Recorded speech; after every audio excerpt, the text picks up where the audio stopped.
In this video, we're going to have a look at the timeline and one of the ways you can use it to reflect. So let's jump into why you should use this method and how you can do it as well. All right, so the timeline. Why would you want to use the timeline? Now there's loads of different ways to use a timeline, but the way we're going to be using it here is going to be a method all around reflecting. So we use as a reflection tool. So here you'd be over here looking back at everything you've gone through, where you've come from, and plotting it all out on the timeline. And the way we're going to do this is going to bring some clarity, not just around what happened and when, but also around how good everything was or how bad some of those key events were. And when we set it up like this, we can start to see some different connections and patterns as well. So we have our good and our bad plotted out, and we can start to see, okay, so maybe these two keep on coming up, or this one is always down. A really bad thing always happens. It's always really difficult for this particular thing. So you start to gain some insight into what the good and the bad were, and then from here you can look at how can you improve, do more of the good, maybe eliminate some of the bad, or find a better way of doing it. So it helps you see connections and patterns. I really like this method because it's so simple to do and it's really effective, particularly when done over a longer period of time. So we like to do these every 3 months, end of every quarter, and every year as well, at minimum, as a way just to reflect back on what's happened. All right, let's take a look at how we can do it.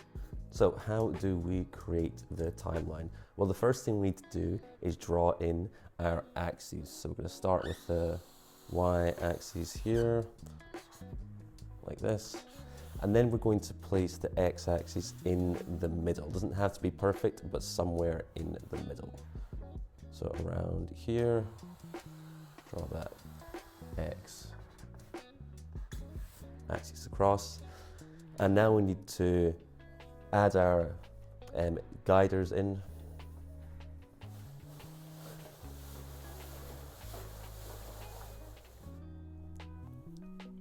All right, so how do we actually go about creating the timeline? What's the method? So we're going to start by drawing our timeline in, so putting the axes in, and we're going to put the x-axis somewhere in the middle. It doesn't have to be perfect, but roughly in the middle. Draw your x-axis going out. And then at the top left here, I'm going to do a smiley face, and at the bottom, I'm going to do a bit of a angry face in. So that's the first step. The second step is then to decide on what time scale we want to do this over. Now this works great, as I was saying, for longer reflections, but for this example, I'm just going to do it over a 5-day working week. So I'm going to divide this up into 5 roughly equal chunks.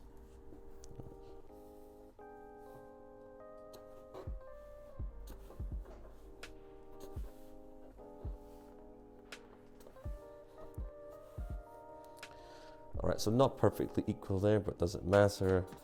Now I'm going to come back and just label these for the days of the week.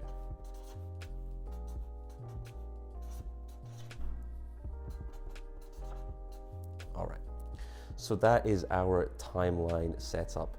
The next step then is to get some post-outs and write down all the key events that happened. If you're doing this over a long period of time, or even say a week, it's often really helpful to get your calendar up to do this.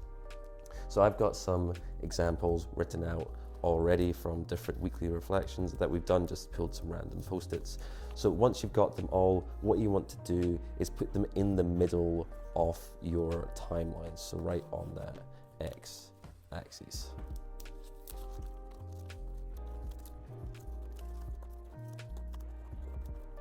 All right, so once you're here, you've got everything laid out in the middle. The next step is then to go through each event and rank it on a scale of really good, it was amazing, to really bad, it was awful. So just placing these post-it notes where you think that ranks. So I'm going to say planning was about up here, these storyboards, that's pretty good. Recording setup, but doing that was always nightmares. I'll put that down here. Video recording go about here. So just going through and grading these. Obviously, if you're in a group, a good thing to do is to hold it up and say, how does here feel? Does here feel about right? People will say yes or no, and adjust from there.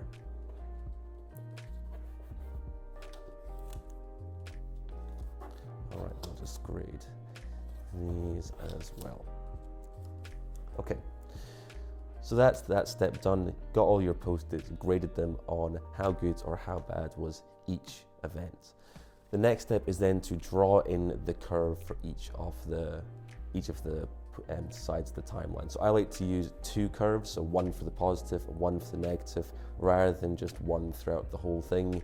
The reason for that is if you're doing this with a team of people or multiple people and you've got lots of different events, lots of things going on, some things happen at the same time, so having the curve going up and down doesn't really work. So having one for the negative and one for the positive tends to work better. So I'm going to draw this curve in now. So starting here, going down,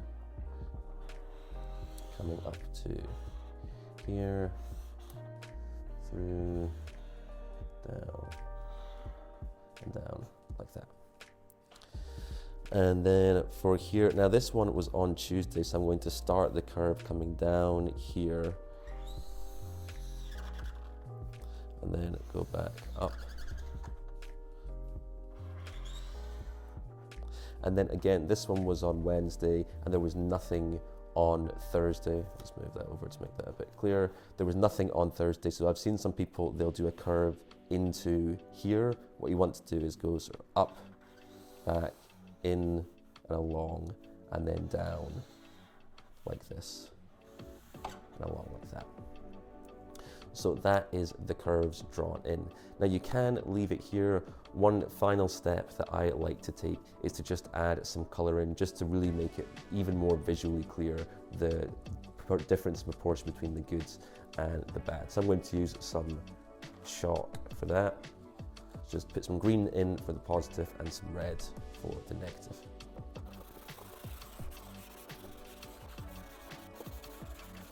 All right, so now we have the timeline complete. Gives you a really clear view of everything that happened and how good and how bad each of those key events were. Now from here, usually what we would do is then go into a round of basically reflection on this timeline, asking key questions like what were the recurring positives, what were the recurring negatives, any insights pulled out, and what are the next steps you want to take based on that information. So we do a round of that, just capturing all of those different ideas on post-it notes. But that's it for this method. Really, really simple, but really powerful one. Really love using this one, so I hope you go away and try it. Now, if you would like the cheat sheet for this, which has all the steps just in one simple image, please click the link in the description down below. But other than that, hope you enjoyed this method. If you have any questions, any thoughts, please let me know in the comments. Other than that, have a great day. Thanks.